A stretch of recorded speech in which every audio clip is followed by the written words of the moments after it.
30 anos de Constituição Federal, 22 de setembro de 2018. Hoje nós vamos falar sobre o Sistema Único de Saúde e o direito universal à saúde.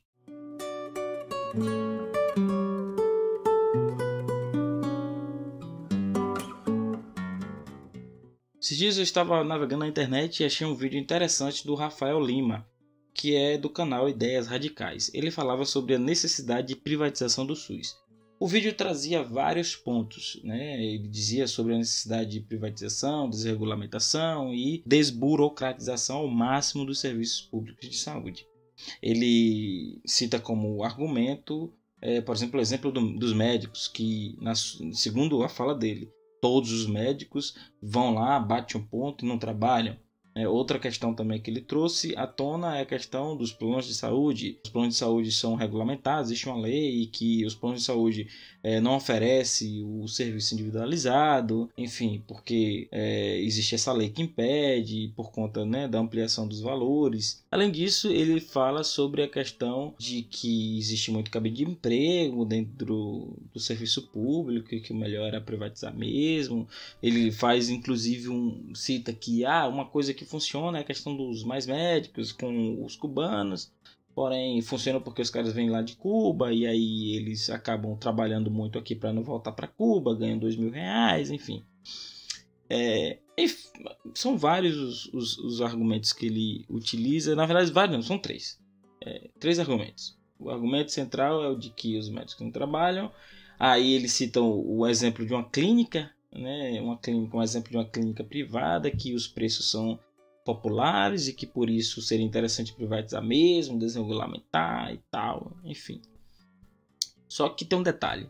Esse é o grande X da questão que nós vamos abordar aqui nesse vídeo. Primeiro, nós precisamos entender o que é o SUS. Segundo, nós precisamos entender por que o SUS é desse jeito.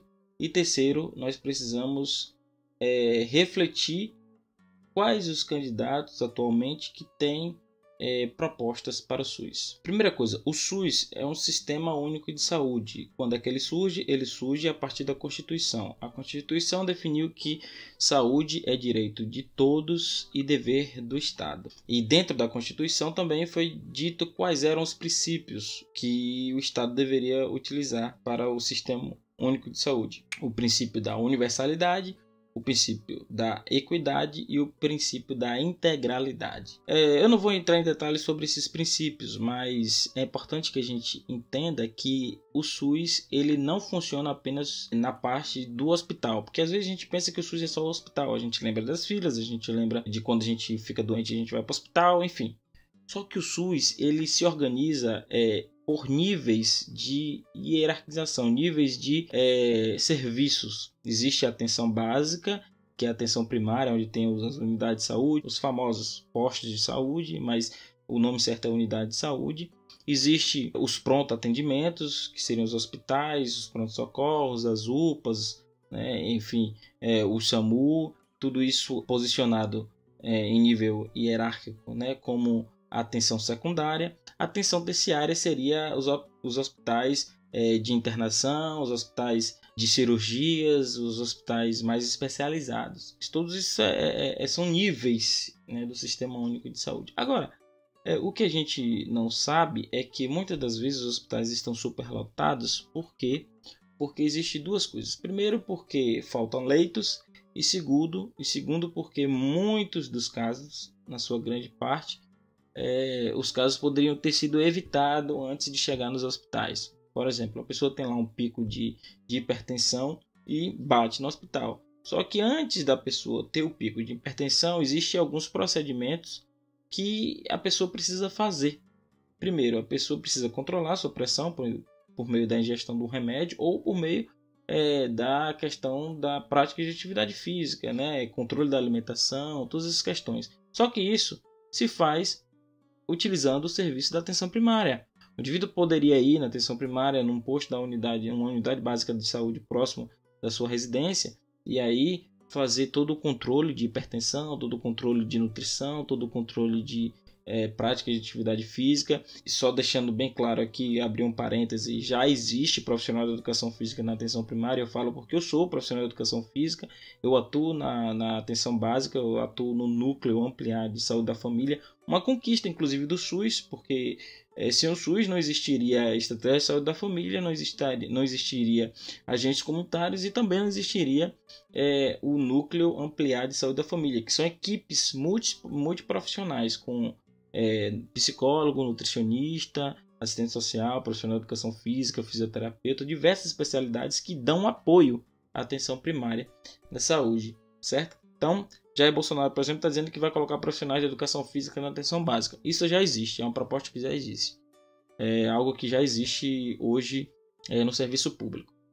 Mas voltando ao assunto, então assim, uma outra falácia é a questão da clínica popular, que foi dita no vídeo, né? A clínica popular privada que vai trazer valores consideráveis. Só que tem um detalhe, o valor médio, eu consultei lá no site, se você quiser, você entra lá no site e procure lá, Clínica Sim, você vai achar, você se cadastra e você vai ver lá, tem os valores das consultas, dos exames, e, enfim, dos serviços que eles prestam. E em média, o valor tanto de consulta quanto de exame custa em torno de R$100. Aí a gente para analisar. No final do ano passado saiu uma notícia no jornal Estadão falando sobre uns dados do Banco Mundial de 2016.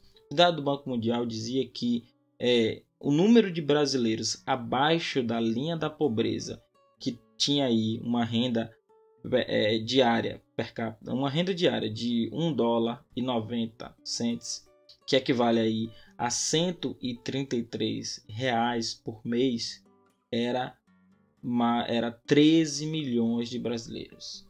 Sabe o que é isso? 13 milhões, mais de 13 milhões, 13 milhões e 350 mil pessoas. Mais de 13 milhões de brasileiros não têm condições malmente de sobreviver, ganha por mês R$133. Imagine se a pessoa vai ter condições de pagar esses tipos de serviços de saúde. Se não existisse o SUS, as pessoas iriam morrer por diversas questões, como morria antes do SUS várias crianças por desnutrição e por doenças relacionadas a questões de prevenção e questões de promoção da saúde, certo? Então, assim, o Sistema Único de Saúde é um sistema que é invejado fora do país, é um sistema que precisa ser aperfeiçoado, é um sistema que precisa ter uma gestão mais moderna. Concordo que a gestão do Sistema Único de Saúde ela é deficitária, ela precisa ter uma gestão moderna, uma gestão que cobre metas de desempenho, que cobre determinados parâmetros de padrões mais modernos de administração. Isso sim, isso eu concordo. Porém, essa questão do financiamento ainda também é uma falácia colocada no vídeo, de que tem que ter... no vídeo é dito que sobre essa questão de financiamento, de que é muito recurso que é gasto. Na verdade, não é muito recurso não. Pelo contrário, se a gente pegar as pesquisas que falam sobre a economia da saúde, são vários núcleos de pesquisa que nós temos no Brasil, a gente vai ver que o que existe, na verdade, é subfinanciamento do SUS. O SUS ele é subfinanciado. Na verdade, muitos dos recursos que deveriam estar vindo para o SUS não vêm, não chegam no SUS. O SUS precisa de mais recursos, o SUS precisa de uma gestão de um padrão mais moderno e o SUS precisa de valorização. Além disso, eu acredito que o SUS precisa ter uma carreira nacional dos seus profissionais. E existe um preconceito no vídeo de Rafael Lima, que é o seguinte, que é de dizer que todos os médicos não trabalham, todos os médicos chegam lá, batem um ponto e não trabalham. Não é bem assim não, existem muitos médicos que trabalham sim. É claro que existe vários que fazem isso que ele disse, mas na sua grande maioria os médicos da atenção primária, os médicos dos hospitais, eles trabalham muito. Se não fossem os médicos, talvez a gente não teria a grande resolutividade que a gente tem hoje. Os médicos e os enfermeiros, né, também fazem um grande papel, principalmente na atenção básica. Os enfermeiros fazem um grande papel na atenção básica. Imagine se não existisse unidade de saúde hoje como existe no Brasil. A saúde estaria cada vez mais precária. A prova disso é que o brasileiro está vivendo mais. E isso indica que os padrões de saúde, por conta das políticas que foram instituídas, estão dando a condição do brasileiro viver mais. 30 anos de SUS, 30 anos de Constituição Federal, nós temos que comemorar, são muitos avanços, entretanto, existe também alguns retrocessos. Alguns retrocessos nós estamos vivendo. Só para constar, gostaria de deixar um dado que é o seguinte: antes da Constituição Federal, 141 milhões era a população de brasileiros e apenas 30 milhões tinha acesso à saúde. O restante não tinha acesso à saúde. Nós precisamos entender que a saúde é um direito de todos e um dever do Estado. Precisamos estar atentos porque esse ano nós temos aí eleição eleitoral. Quais dos candidatos estão propondo ampliar recursos para a saúde? O que eu sei é que existem 2 que dizem que já tem recurso demais e que não precisam ampliar. Esses 2 são Bolsonaro e João Amoedo. Talvez seja porque os 2 pensam que nem Rafael Lima, são guiados pelo pensamento do liberalismo econômico. Muito obrigado.